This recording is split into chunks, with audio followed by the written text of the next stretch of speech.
ರಾಜ್ಯದಲ್ಲಿ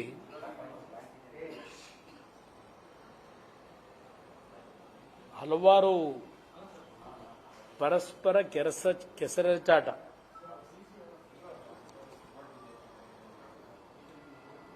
ಮತ್ತು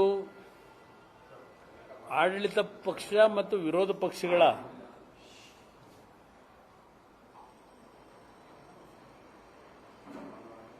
ಪರಸ್ಪರ ಟೀಕೆಗಳು ಸಹ ಏನಿದೆ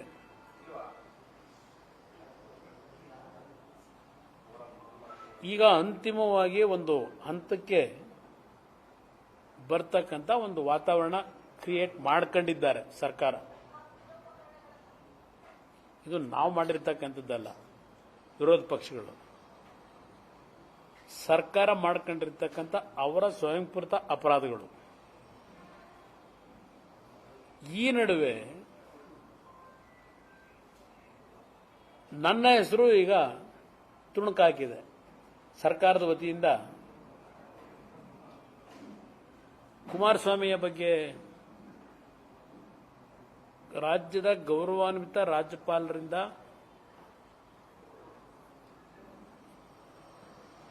ಪ್ರಾಸಿಕ್ಯೂಷನ್ಗೆ ಸ್ಯಾಂಕ್ಷನ್ಗೆ ಅನುಮತಿಯನ್ನ ಕೋರಿದ್ದೇವೆ.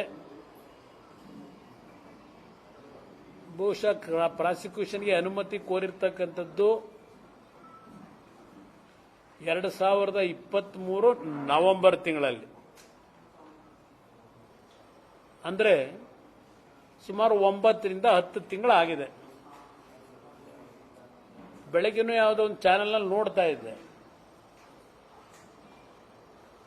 10 ಗಂಟೆ ವರ್ಸಸ್ 10 ತಿಂಗಳು ಅಂತ ಹೇಳಿ, 10 ಗಂಟೆ ವರ್ಸಸ್ 10 ತಿಂಗಳು ಅಂತಕ್ಕಂಥ ಒಂದು ಸ್ಟೋರಿನೂ ಗಮನಿಸ್ತಾ ಇದ್ದೆ.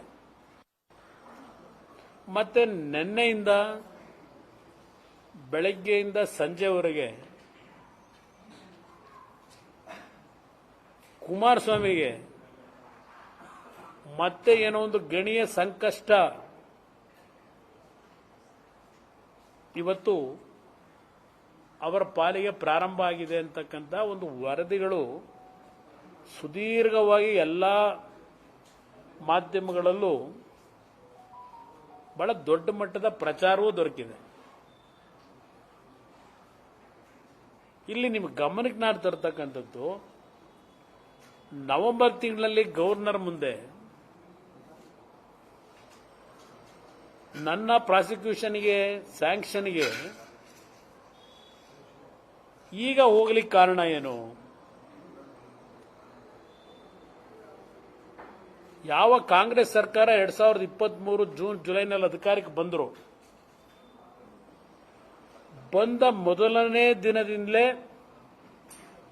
ವರ್ಗಾವಣೆ ದಂಧೆಗಳೇನು ಪ್ರಾರಂಭ ಮಾಡಿದ್ರು, ಅದರ ಬಗ್ಗೆ ನಾನು ಸ್ವಲ್ಪ ದೊಡ್ಡ ಮಟ್ಟದಲ್ಲಿ ವಾಗ್ದಾಳಿ ಮಾಡಿದಂಥದ್ದು.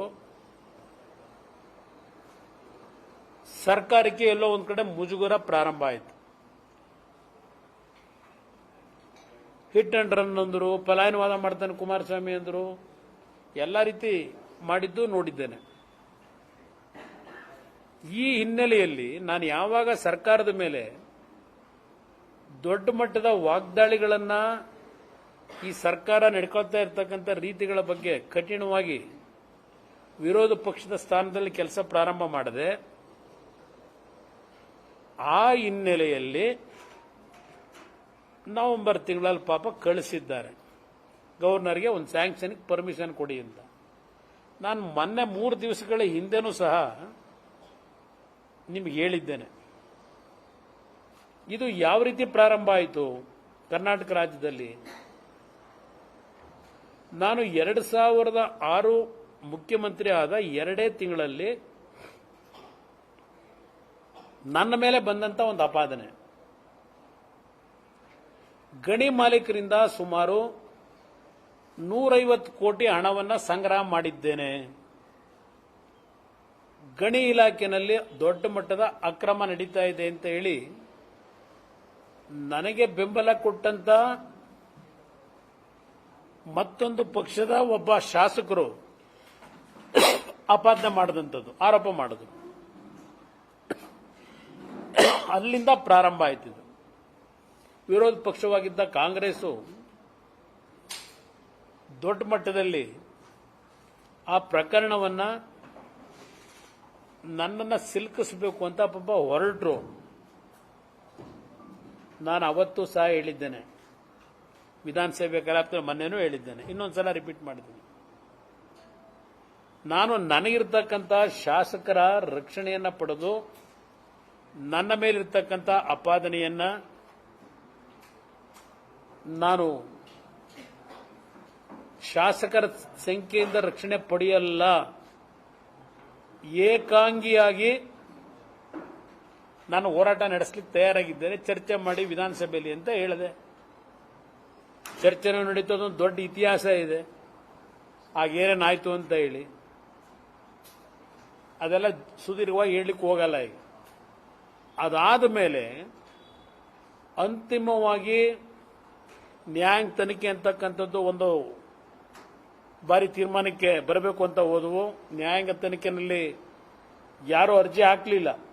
ನನ್ನ ಮೇಲೆ ಏನು ಅಪಾದನೆ ಮಾಡಿದ್ರು ವಿರೋಧ ಪಕ್ಷದವರು ಹಾಕಲಿಲ್ಲ. ನನಗೆ ಬೆಂಬಲ ಕೊಟ್ಟಂತ ನನ್ನ ಮೇಲೆ ಅಪಾದನೆ ಮಾಡ್ತಕ್ಕಂಥ ನಮ್ಮ ಬೆಂಬಲಿತ ಪಕ್ಷದ ಶಾಸಕರು ಸಹ ಏನೂ ಅರ್ಜಿ ಹಾಕಲಿಲ್ಲ.